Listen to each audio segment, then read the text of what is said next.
चलो ठीक है, तो फिर आज हम डिस्कस करेंगे कि क्या नॉन नेटिव टीचर्स जो हैं वो चाइना के अंदर इंग्लिश पढ़ा सकते हैं कि नहीं पढ़ा सकते। वीडियो शुरू करने से पहले आप चैनल को लाइक कीजिए, सब्सक्राइब कीजिए, शेयर कीजिए और बेल बटन का आइकन दबाइए ताकि आपको साथ साथ नोटिफिकेशन मिलता रहे।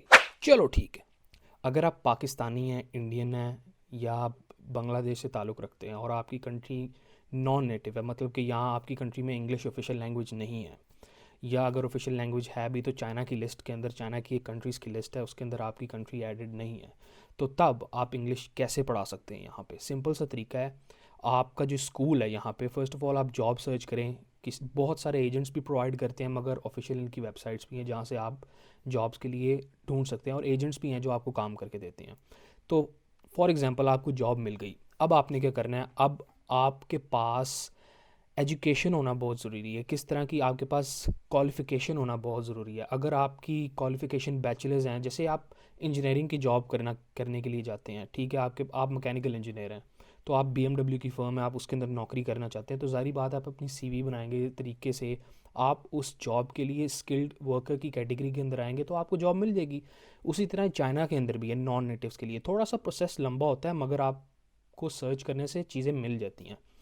तो फॉर एग्ज़ाम्पल मैंने बैचलर्स किया है इंग्लिश लिटरेचर में, मैंने ओ लेवल्स भी किया, ए लेवल्स भी किया, ठीक है, मेरी ये क्वालिफ़िकेशन है। मैंने स्कूल भी ढूंढ लिए यहाँ पे। स्कूल ढूंढने के बाद मैं उनसे कहता हूँ कि मुझे वर्क परमिट अप्लाई करना है, तो वो आपको एज एन इंग्लिश टीचर का वर्क परमिट अप्लाई करके देंगी बेस्ड ऑन योर क्वालिफ़िकेशन। हाँ, अगर आपने मैकेनिकल इंजीनियरिंग की है, सॉफ्टवेयर, आप इंजीनियर हैं, आपका कोई ताल्लुक ही नहीं है इंग्लिश टीचिंग से, आपका कोई एक्सपीरियंस ही नहीं है, या यूनिवर्सिटी में आपका सब्जेक्ट ही नहीं है, तो वो आपको क्यों नौकरी देंगे? वो नहीं देंगे। आपकी क्वालिफ़िकेशन होनी चाहिए। क्वालिफ़िकेशन इस तरह नहीं कि आपने बैचलर्स किया किसी भी चीज़ में, आपने उस शोबे में बैचलर्स किया हो। फॉर एग्जांपल अगर आप इंग्लिश टीच करने जा रहे हैं तो आपने इंग्लिश में बैचलर्स किया है। मैं काफ़ी मलेशियंस को जानता हूँ कि जो जिनके पास प्रॉपर वर्क परमिट है और वो यहाँ पे आके काम करते हैं। अच्छा, जो बच्चे, जो स्टूडेंट्स हैं, अब ये स्टूडेंट्स के लिए मैं बता रहा हूँ कि जो स्टूडेंट्स हैं उनको, वो यहाँ पे दाखिला लेते हैं और उनको एजेंट जो है उनका वो कहता है कि हाँ हाँ, चाइना में तो पार्ट टाइम नौकरी कर लेते हो आप, कोई मसले की बात नहीं, आप ये कर लेते हो वो कर लेते हो। वो बकवास करता है। ऐसा कुछ नहीं होता, ये सब कुछ इलीगल तरीके से होता है यहाँ पे।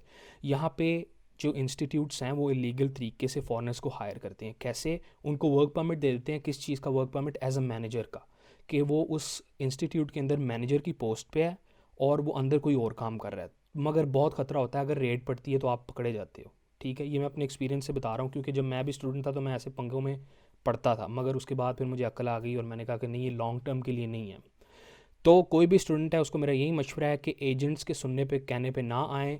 आपको अगर वो कहता है कि आप चाइना में जाके पार्ट टाइम जॉब्स कर सकते हैं और मैं दिलवा दूंगा, ऐसी कोई बात नहीं। वो बकवास कर रहा है, उसकी बात को नहीं मानना आपने। अच्छा, अब बात करते हैं हम कि अगर आप नॉन नेटिव हैं तो आप कैसे टीचिंग करें। मैंने आपको जैसे पहले भी बताया कि आप वर्क परमिट के लिए अप्लाई कर सकते हैं अगर आपने बैचलर्स किया हुआ है, जैसे कि और तरीके के बैचलर्स होते हैं जो टीचिंग के लिहाज से बैचलर्स होते हैं। फॉर एग्जांपल आपने इंग्लिश लिटरेचर में किया हुआ है, आपने फिजिकल में किया हुआ है, और इस तरह की चीज़ें होती हैं। और एक तो ये फैक्टर आ गया ना आपका स्किल बेसिस, चलो आपने, हमने मान लिया कि आपको नौकरी मिल गई। दूसरा फैक्टर क्या है? दूसरा फैक्टर है आपका एक्सेंट। खाली नॉलेज होने से कुछ नहीं होना था, आपका एक्सेंट भी अच्छा होना चाहिए, सारी बात है। उससे पहले क्या आता है? एक्सेंट से भी पहले एक चीज़ आती है। एक्सेंट से पहले क्या चीज़ आती है कि आप गोरे चिट्टे होने चाहिए। अगर आप गोरे चिट्टे नहीं हैं, और तब आपको यहाँ पे नौकरी मिलना बहुत मुश्किल है। ख़ास तौर पे बड़ी सिटीज़ में, जहाँ पे बीजिंग हो गया, शंघाई हो गया, ग्वांगझो हो गया, शेंजन हो गया, इस तरह की सिटीज़ के अंदर तो बहुत मुश्किल है।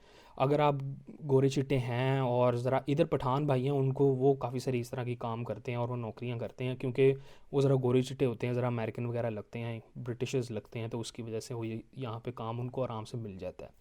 तो और मैं आपको ये मशवरा दूंगा, अगर आपने चाइना आना है, अगर आप इंजीनियरिंग करने के लिए आ रहे हैं, पढ़ने के लिए आ रहे हैं, तो अपनी बेस बना के आएँ। आप इंजीनियर हैं यहाँ पे, अपने आप को इस काबिल करके आएँ कि आप यहाँ पे घर बैठे ही काम कर लें। फॉर एग्जांपल कि मुझे अडोब प्रीमियर पे काम करना आता है तो मैं फ्रीलांसिंग कर सकता हूँ, ठीक है, वो तो इलीगल नहीं है। अच्छा, मुझे सोर्सिंग एजेंट बनना है कि मैं यहाँ पे, यहाँ से प्रोडक्ट ढूंढता हूँ और डिफरेंट कंट्रीज़ में प्रोवाइड करता हूँ, एजेंट हूँ मैं, तो आप ये काम कर सकते हैं, ये भी लीगल नहीं है। क्यों? ये फ्रीलांसिंग का काम है, इसमें कोई हर्ज नहीं है। आप मोबाइल पे करना है, आपने कंप्यूटर पे करना है, आपको जाने की भी ज़रूरत नहीं। हाँ, और भी काफ़ी सारी बिज़नेस अपॉर्चुनिटीज़ हैं यहाँ पे। मेरे पाकिस्तानी भाई हैं एक बड़े अच्छे, उन्होंने अपना रेस्टोरेंट खोला है। आप अपना बिज़नेस खोल सकते हैं यहाँ पे बहुत तरीके से। अच्छा, और अगर आप इंजीनियर हैं, जैसे मैं हूँ मैकेनिकल इंजीनियर हूँ, मैंने यहाँ पे इंजीनियरिंग की है, तो अगर आप इंजीनियर हैं और आप यहाँ पे एक अच्छी फ़र्म के अंदर BMW या इस तरह की फ़र्म के अंदर नौकरी ढूंढना चाहते हैं, तो वो भी सिंपल है। सिंपल इस सिलसिले से है, एक अच्छी सी CV तैयार करें। आपको चाइनीज़ भी आनी चाहिए। आपने HSK लेवल 5 या लेवल 4 पास किया हुआ है तो आपके लिए ज़्यादा अच्छा है, ठीक है। उसके बाद आपका एक लिंक होना चाहिए तगड़ा किस्म का। वो आपका लिंक लगाना है आपने, और आपने अपनी CV बनानी है और वहाँ पे फॉरवर्ड कर देनी है, तब आपको नौकरी मिल जाएगी आराम से। वो कंपनी आपको वर्क परमिट भी अप्लाई कर देगी, सब कुछ कर देगी, और आराम से आप वो नौकरी कर सकते हैं।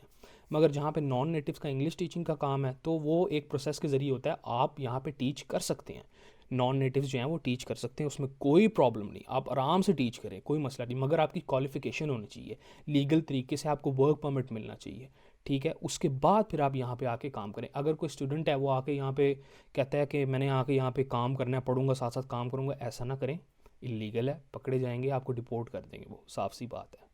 तो अगर आपके और कोई क्वेश्चन है तो कमेंट सेक्शन में मुझे ज़रूर बताएं। और मैं अभी रुकी हूँ वीडियोस बनाने में, थोड़ा सा झिझकता हूँ, मगर आहिस्ता आहिस्ता ठीक हो जाऊँगा। और कोई इन्फॉर्मेशन हो, आपने मुझसे कोई चीज़ पूछनी हो, मुझे 6 साल हो गए हैं चाइना के अंदर, और मैं यहाँ पे शादीशुदा वेल सेटल्ड आदमी हूँ, और अच्छी सी जॉब भी करता हूँ, इंग्लिश टीचिंग नहीं करता, और अच्छी सी जॉब करता हूँ। वो भी आगे आगे डिटेल में मैं आपको अगली वीडियोज़ के अंदर डिस्कस करूँगा, अपना ऑफिस भी दिखाऊँगा, सारी चीज़ें दिखाऊँगा। तो आपको अगर वीडियो पसंद आई है तो चैनल को लाइक कीजिए, सब्सक्राइब कीजिए, शेयर कीजिए, और बेल बटन का आइकन दबाइए, ताकि आपको साथ साथ नोटिफिकेशन मिलते रहे। चलो ठीक है।